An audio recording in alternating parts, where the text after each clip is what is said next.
दूसरी जानिब वज़ीर ख़ारिजा शाह महमूद कुरैशी कहते हैं अपोजिशन जमातों ने तकाजा किया कि वो मार्च करना चाहती है। हमें मार्च से कोई घबराहट नहीं, अब धरना देना चाहते हैं तो दें। मैं उम्मीद करता हूँ मार्च वाले लोगों को नुकसान नहीं पहुँचाएंगे, ताहम हम में इतना हौसला है कि जमहूरी ज़बान में सबको जवाब दे सकें।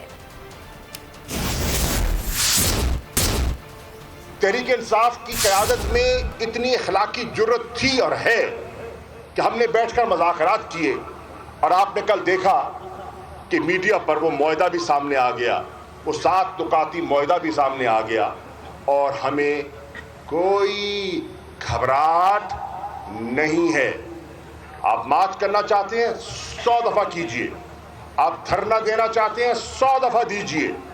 कानून और आइन के दायरे के अंदर रहते हुए मैं उम्मीद करता हूं कि वो भी लोगों की जान और माल को दांव पर नहीं लगाएंगे और अपना जमहूरी हक जो है वो रिकॉर्ड करवाएंगे। हम में इतना हौसला भी है, इतनी खंदा पेशानी भी है कि हम सुन भी सकते हैं और जमहूरी ज़बान में उसका जवाब भी देने की सलाहियत रखते